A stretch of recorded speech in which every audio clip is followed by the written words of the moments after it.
welcome back to my channel. I love you and Jesus loves you. Today I am bringing you episode 3 of Cybersecurity for churches, small businesses, and Christian content creators and influencers. So today we are going to talk about passwords. I know everyone hates passwords. Everyone hates, oh my gosh, I hate passwords.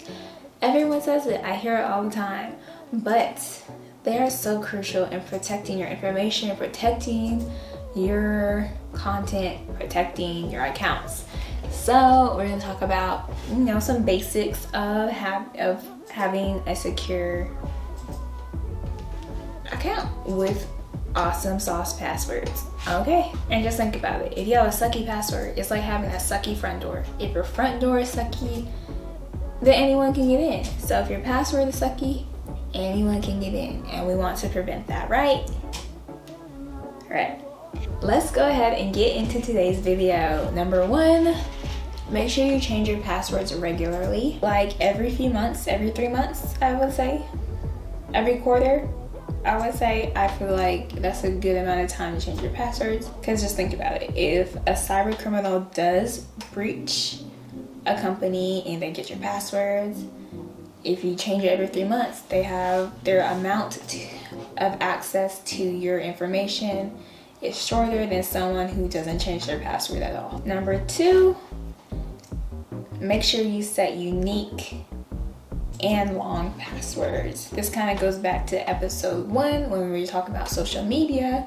You want to have a passphrase over just a random sequence of numbers, special characters, and letters. You want something that you're going to remember, that is difficult for someone else to guess, that is long, but it's something that you know that you don't have to write down. Exclamation point, lowercase I, uppercase H. I heart Jesus, I heart Jesus, I love Jesus. But we need to mix it up in our password so it's not an easy guess. So like I said, like exclamation point, lowercase I, capital H, number 3 for the E, lowercase a. You just want a mixture. You want to switch it up. You want to make it fun, make it fun but memorable. Make it something easy for you but hard for someone trying to get into your stuff. Okay, 14 to 15 characters is definitely recommended, especially if it's an account that you don't want anyone to have access to, because the longer, the more difficult, the more variety of content, the more variety of characters that are in your password, the better. You want to make sure that you don't reuse your passwords between accounts, because like I mentioned in the first episode, if they got one password, you best believe they're going to try it on every other account that they are interested in trying out.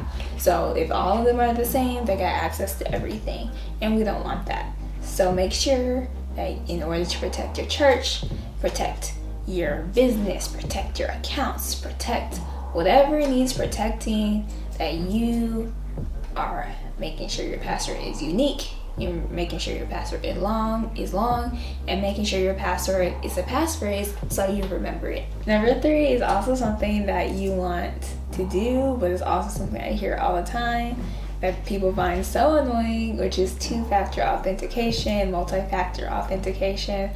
So many people are just like, this is so annoying, this is such a waste of time, just get me into my account. But guys, it's to protect you. The more variety, the more barriers between an attacker and your account and your information, the better. So like I said, going back to the house, if you have a house, you have a strong front door, you have a guardrail, you have a security system, you lock everything down, you have security cameras, you are less likely to get broken into than someone who leaves their door unlocked and has nothing. So lock your stuff down as if you were locked down your house, as if you were locked down something valuable that you don't want nobody to take. Another good thing about two-factor authentication and multi-factor authentication is that you usually get a notification if someone is trying to get into your account. You get like, hey, is this person, is this you? And if it's not you, you know someone's trying to get into your account, you can change your password and you're good. That's another reason why you should use two-factor authentication, multi-factor authentication. Recap time. So, number 1, change your passwords regularly. Number 2, use unique and long passwords and make sure it's a passphrase that is easy for you to remember but hard for someone to get into. Number 3, you want to use two-factor or multi-factor authentication. Protect yourself, okay? Protect yourself. Protect yourself. Protect the people that are depending on you. Protect your information. Protect yourself against things that you don't want anyone to have access to. We have one more video in this series. I hope to catch you guys over there. If you guys have any questions, please feel free to leave a comment down below. You can email me or you can shoot me a DM on Instagram at the Kenya Macintosh. Be sure you like, you comment, you subscribe, and you hit that notification bell so you never miss another update or upload from me again. I will see y'all next time. I love you, Jesus love you. Bye.